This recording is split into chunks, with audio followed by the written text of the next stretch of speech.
боз як бор дигар ассалому алайкум. ба омоди ки моро аз он тарафи экран ҳамроҳӣ карда истодед. ҳоло бошад мо ҳозир шудем ба ошхонаи махсуси маркази солимгардонии ЗОЖ. албатта дар паҳлӯи ман чун ҳар вақта қарор дорад яке аз мутахассисон ва яке аз он нафароне ки воқеан барои солимии ҷомеа дилсӯзӣ мекунанд. Зебунисо Солиева. Ассалому алайкум. Салом алейкум, Маҳмудхон. Раҳмат, таърифи қуюқи беохир ба. Саломат бошед.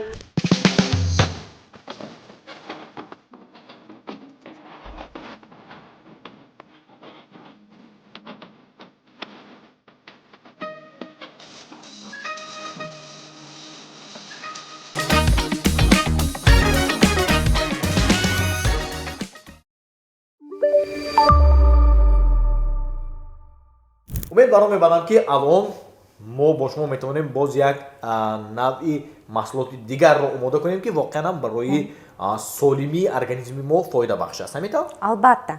Имрӯз ман нишон медиҳам як намуди хӯроки наҳорӣ ки мо хай истифода бурда метавонем ҳам нисфирӯзӣ ва ҳам шаб, ҳатто пеш аз хобам хӯрдан мумкин. Беҳтарин. ин ҳамин хел чизи аҷоиб ки баъзи бисёри занҳо мебиён қавзият проблема. Қавзият, дарди сар, одамои калонсолтар мебиён хуношон ғавз ва мо бояд ина ҳал кунем ин масъала. Ва на танҳо дору кати, танҳо ҳамин хел хӯрок кати ҳам диломо сер мешавад, ҳам хуномо тоза мешавад, суюқ мешавад, ҳам қавзият проблема дигар намешавад. барои ин мо якта банан дар кор, якта себ, сельдерей ё петрушка, агар ҷудоям сельдерей набошад, ҳамин кавутинда обаш аст. Ман мегӯям ина хуни кавутин, хлорофил яъне. Хлорофила таркибаш ҳамин хуни одамизод ки як хел мебошад. ҳамун ба агар мо хлорофил истифода барем, хуномо тез суюқ мешавад ва бисёр ғизоҳои табиӣ ки кавутӣ дорад мо гирифта метонем, чунки баъзе одамо кавутиро хушошон не, лекин манамин коктейл ба бениҳоят маъқул мешавад. ва мова дар кор мешавад спирулина. Набинед ин чӣ хел? ин як чӣ мегӯяд? Орди алафи баҳрӣ. Алафи баҳрӣ. Алафи баҳрӣ, спирулина ва мана дар мағозаи мо, дар маркази тарзи ҳаёти солим Абрикосови рай мағоза дорем, мағозаи хӯрокҳои табиӣ. ё суперфуд гуфтам мумкин. хӯрокҳое ки таркибашанд ғизоҳои табиӣ беҳад бисёр. як қошуқча манамин алафи баҳрӣ ҳамаи чӣ одамизодба дар кор як рӯзба дорад. ҳамаи он витаминҳое ки ба организми инсон лозим аст дар дохилаш ҳаст.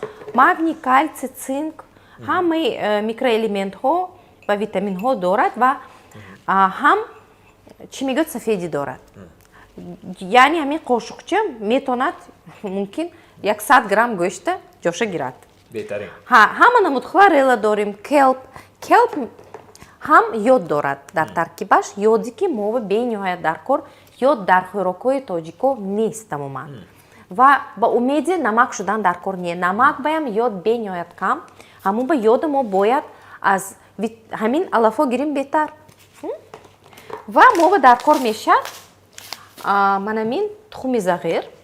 тухми зағир дар мағозаи мо фурӯхта мешавад, тоза мебошад ва бениҳоят сифаташ нағз. мо албатта ина тар карда метонем. ина мана дар мағозаи мо дастрас кунтон ва агар хоҳитон мана битон мо дар қаҳвахонаи худ мо ҳам тайёр карда метинем коктейла. мо бояд як шаб пеш ҳамин тухми зағира тар карда монем. вақте ки тар карда мемонем, ҳама ғизоҳои табиӣ ки тухми зағир дорад активатсия мешавад, яъне зиёд мешавад. Фаъолнокиш зиёд мешавад ва ҳамун витаминош 50 баробар зиёд мешавад. ва ҳам ҳазмшавиш нағз мешавад ва антинутриент мегӯяд ғизоҳое ки мова дар кор не, дар об ҳал шуда аллакай мова ягон хел зарар намерасад, аз байн меравад. хай Маҳмудхон сар мекунем. мо метонем ҳамин кабутия майда кунем. ва кабути ҳаҷмаш чӣ қадар хоҳед. хоҳед камтар, хоҳед мӯлтар. вобаста ба табу завқи худи инсон.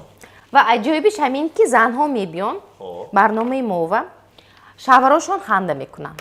Ханда мекунам мегӯяд ки и ту наметонӣ дошта ин диетая ман медонам туя михел чӣ мегӯяд ханда када масхара мекунанд аз роҳ мезананд. лекин баъд аз як ҳафтае ки ҳамин тарзи хӯроки детокс ба мегузаранд йога мекунанд як ҳафта ва афтошон хушрӯ мешавад ёш мешавад.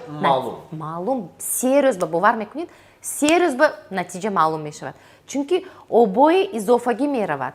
баъзе занҳо ҳамин як ҳафтау 5 килоам мепатон. оби нодаркор ҳамин чӣ мегӯяд ки дармондагии организм ба ҳамаш меравад ва бинанд ки ҳамсарашон хушрӯ шудостиянд ёш шудостиянд мегӯяд ки ия ту аман ёш мешавӣ аман хушрӯ мешудани ман баям тайёр кун мегуфтиянд. суни ҳардушон занӯши ҳамин зелёни коктейли ҳамин кабута мехӯриданд. ман ҳоло боварӣ комил дорам ки фурсате фаро мерасад ки ҳамон ҳамсарошонам мебиёянд инҷо. мебиёянд албатта. ман ҳамин мо себа ҳатто ҳамин донакошкатиам истифода мебарем. фоидабахш.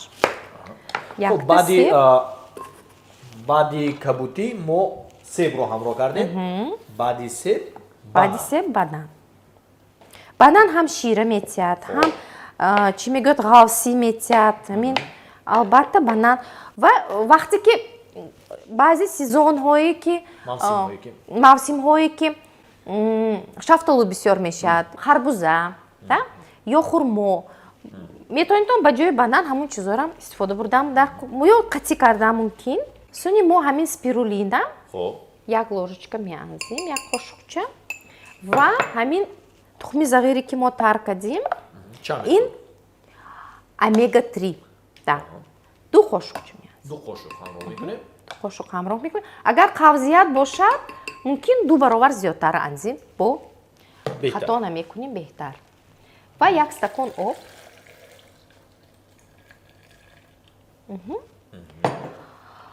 ба фикрам ҳеҷ чизро мо дигар фаромӯш накардем ва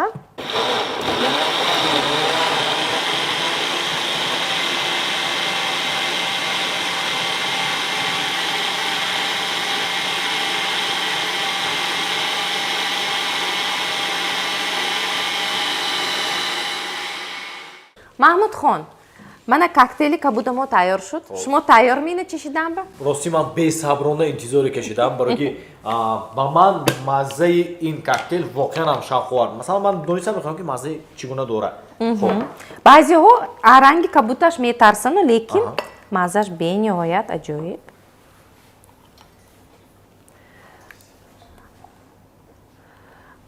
ҳамин бачаҳои сиёмочни группаваям ман камтар наворбардорҳои азизи мо ки алон дар паси камера ҳастанд барои онҳо ҳам коктейли махсус арад. бояд онҳо ҳам аз маззаи ин коктейл баҳраманд шаванд. албатта. хуб агар шумо розӣ бошед биёед аввалан ба оператор яъне наворбардорон марҳамат ман бениҳоят ман ба шавқовар ки чӣ хел маъқул мешавад менемед. хуб мо шурӯъ мекунем. бинандагони азизу арҷуманд шумо фаҳмидед яъне мо ба шумо намоиш додем ки таркибаш аз кадом навъи маҳсулотҳо ва аз чиҳо иборат мо барои шумо намоиш додем.